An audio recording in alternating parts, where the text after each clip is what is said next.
ಭಗವದ್ಗೀತೆ ಅಧ್ಯಾಯ 5 ಕರ್ಮ ಸನ್ಯಾಸ ಯೋಗ ಕೃಷ್ಣ ಪ್ರಜ್ಞೆಯಲ್ಲಿ ಕಾರ್ಯ ಶ್ಲೋಕ 15 ನಾದತ್ತೇ ಕಸ್ಯಚಿತ್ ಪಾಪಂ ನ ಚೈವ ಸುಕೃತಂ ವಿಭುಃ ಅಜ್ಞಾನೇನಾವೃತಂ ಜ್ಞಾನಂ ತೇನ ಮುಹ್ಯಂತಿ ಜಂತವಃ.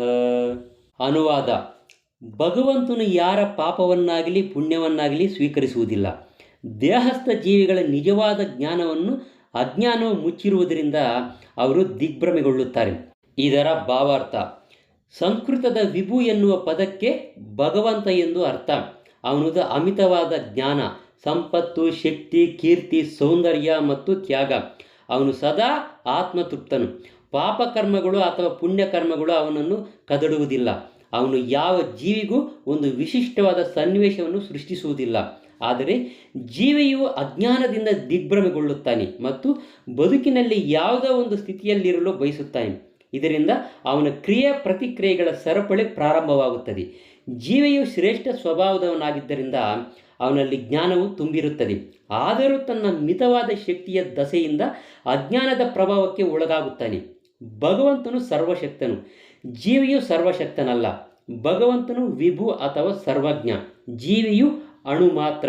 ಅವನು ಜೀವಂತ ಆತ್ಮನಾದ್ದರಿಂದ ಸ್ವತಂತ್ರ ಸಂಕಲ್ಪದಿಂದ ಏನನ್ನಾದರೂ ಅಪೇಕ್ಷಿಸುವಂತಹ ಶಕ್ತಿ ಇರುತ್ತದೆ. ಇಂತಹ ಅಪೇಕ್ಷೆಯನ್ನು ಸರ್ವಶಕ್ತನಾದ ಭಗವಂತನು ಮಾತ್ರ ಪೂರೈಸಬಲ್ಲ.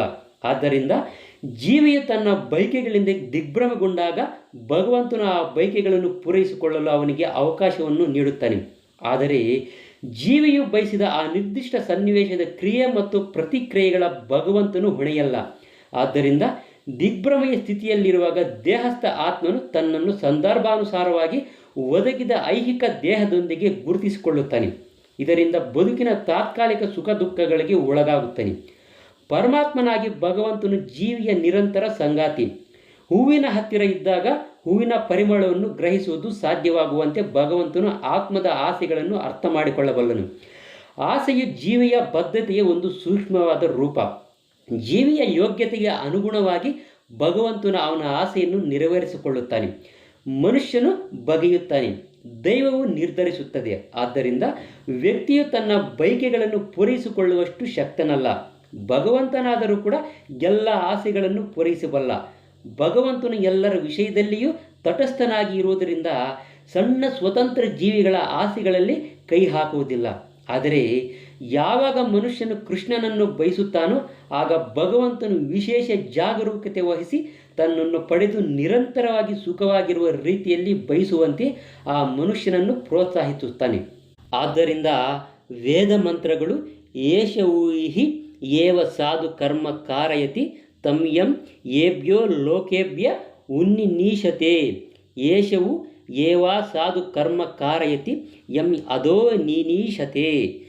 ಜೀವಿಯು ಮೇಲೇರಲು ಸಾಧ್ಯವಾಗುವಂತೆ ಭಗವಂತನು ಅವನನ್ನು ಪುಣ್ಯ ಕಾರ್ಯಗಳಲ್ಲಿ ತೊಡಗಿಸುತ್ತಾನೆ. ಅವನು ನರಕಕ್ಕೆ ಹೋಗುವಂತೆ ಭಗವಂತನು ಅವನನ್ನು ಪಾಪ ಕಾರ್ಯಗಳಲ್ಲಿ ತೊಡಗಿಸುತ್ತಾನೆ ಎಂದು ಸ್ಪಷ್ಟವಾಗಿ ಹೇಳುತ್ತವೆ. ಅಜ್ಞೋ ಜಂತುರನೀಶೋಯಂ ಆತ್ಮನಃ ಸುಖ ದುಃಖಯೋಃ ಈಶ್ವರ ಪ್ರೇರಿತೋ ಗಚ್ಚೇತ್ ಸ್ವರ್ಗಂ ವಾ ಸ್ವಬ್ರಹ್ಮೇವ ಚ. ತನ್ನ ಸುಖ ದುಃಖಗಳಲ್ಲಿ ಜೀವಿಯು ಸಂಪೂರ್ಣವಾಗಿ ಸ್ವತಂತ್ರನಾಗಿ ಇರುವುದಿಲ್ಲ. ಗಾಳಿಯಿಂದ ಅಟ್ಟಲ್ಪಡುವ ಮೋಡದಂತೆ ಅವನು ಪ್ರಭುವಿನ ಪರಮ ಸಂಕಲ್ಪಕ್ಕನುಸಾರವಾಗಿ ಸ್ವರ್ಗಕ್ಕೆ ಅಥವಾ ನರಕಕ್ಕೆ ಹೋಗಬಹುದು. ಆದ್ದರಿಂದ ಕೃಷ್ಣ ಪ್ರಜ್ಞೆಯನ್ನು ತಪ್ಪಿಸಿಕೊಳ್ಳುವ ಅನಾದಿ ಕಾಲದ ಅಪೇಕ್ಷೆಯಿಂದ ದೇಹಸ್ಥ ಆತ್ಮನು ದಿಗ್ಭ್ರಮೆಯನ್ನು ಉಂಟು ಮಾಡಿಕೊಳ್ಳುತ್ತಾನೆ. ಇದರ ಪರಿಣಾಮವಾಗಿ ಆತನು ನಿತ್ಯಾನಂದ ಜ್ಞಾನ ಸ್ವರೂಪನಾದರೂ ತನ್ನ ಅಸ್ತಿತ್ವದ ಸಣ್ಣತನದಿಂದ ಭಗವಂತನ ಸೇವಕನಾದ ತನ್ನ ನಿಜ ಸ್ವರೂಪವನ್ನು ಮರೆಯುತ್ತಾನೆ. ಇದರಿಂದ ಅಜ್ಞಾನದಲ್ಲಿ ಸಿಕ್ಕಿಕೊಳ್ಳುತ್ತಾನೆ. ಅಜ್ಞಾನದ ಪ್ರಭಾವದಿಂದ ಜೀವಿಯು ತನ್ನ ಬದ್ಧ ಅಸ್ತಿತ್ವಕ್ಕೆ ಭಗವಂತನೇ ಹೊಣೆ ಎಂದು ಸಾಧಿಸುತ್ತಾನೆ. ವೇದಾಂತ ಸೂತ್ರಗಳು ಇದನ್ನೇ ದೃಢಪಡಿಸುತ್ತವೆ. ವೈಷಮ್ಯ ನೈರ್ಗುಣ್ಯೇನ ಸಾಪೇಕ್ಷತ್ವಾತ್ ತಥಾ ಹಿ ದರ್ಶಯತಿ. ಭಗವಂತನು ಹಾಗೆ ತೋರಿದರೂ ಕೂಡ ಯಾರನ್ನು ದ್ವೇಷಿಸುವುದಿಲ್ಲ ಮತ್ತು ಯಾರನ್ನು ಇಷ್ಟಪಡುವುದಿಲ್ಲ.